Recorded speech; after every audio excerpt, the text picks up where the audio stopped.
Oh my goodness me. This has always been one of my favourite shrubs here in the UK for its vivid kind of pinky red new growth.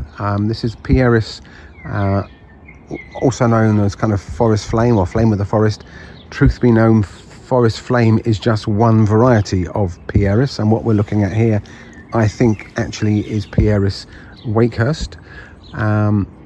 But I just wanted to show you 1, 2, 3, 4 different varieties of Pieris and kind of celebrate their performance here in UK gardens, mainly known for their evergreen foliage and their vivid new growth in the spring and early summer, but also very useful for these cascading racemes of chains of white flowers, which are much loved by the bees on a sunny day, which we're not getting many sunny days at the moment here in South Wales. The plant itself seems to cope with anything that the weather throws at it, be it cold winters. We had a -8 spell for quite a few nights, very cold days during the winter.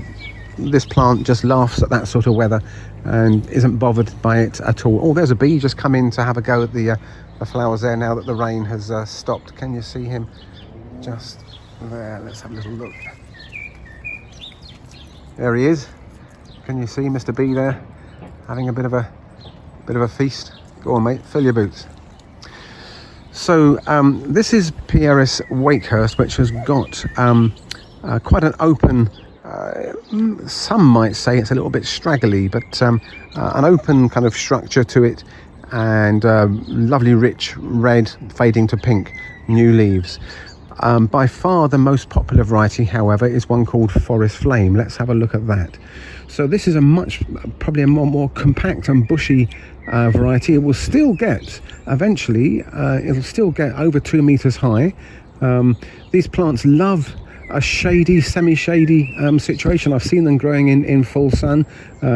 This one in our garden gets, the Wakehurst variety gets sun most of the day and seems to cope with it very nicely. But if you've got a shady corner, most Pieris will grow very happily in the shade, and Forest Flame is by far the most popular variety because of its nice bushy compact habit and the lovely pinky red new growth in the spring, which gradually fades then.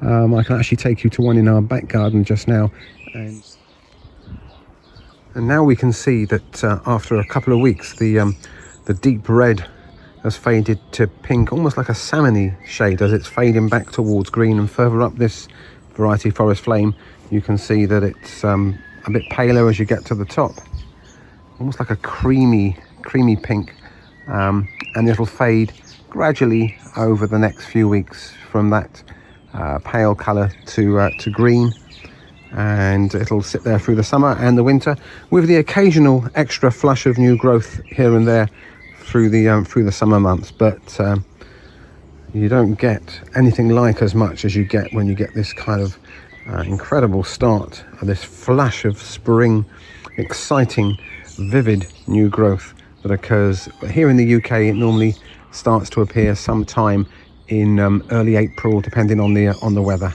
And what a show they give us. Now this one is Pieris Flaming Silver, which has a lovely kind of variegated kind of creamy white and green leaf all through the year, and then it gets the same deep red new growth in the spring, which then fades through kind of paler pink to almost salmon to almost kind of creamy white before it eventually fades to this kind of green and white variegation. That's a lovely, slightly more compact version of the Forest Flame Pieris. This is a little compact variety. I think it's one called Debutante, and you can see it's very good when it comes to the flowers. Absolutely smothered with flowers. Really good for use in pots. You may not get quite as much of the vivid pink growth on this one, but you certainly get the flowers. And if you haven't got a big enough border or a garden and you want something that will last a few years in pots, Debutante might be a good variety for you.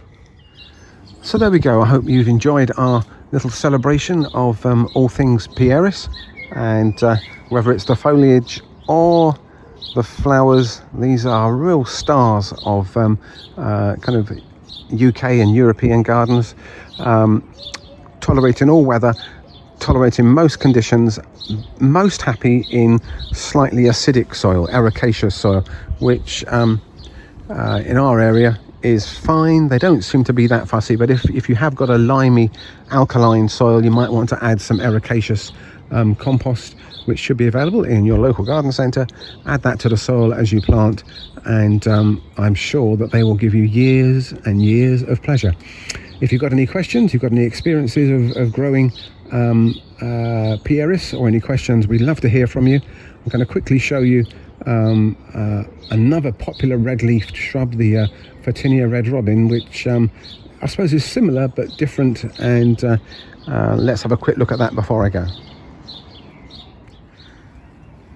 This, of course, is Photinia Red Robin that hasn't taken over from Pieris, but it's become increasingly popular in the last 10 years, and it's probably the main advantage is that it's faster growing than Pieris, and so it makes a quick kind of screening plant, or even a hedging plant. Makes a beautiful hedge, and you will find other videos on my channel where we look at Photinia Red Robin, but this one really, it's all about the Pieris. So let's get back.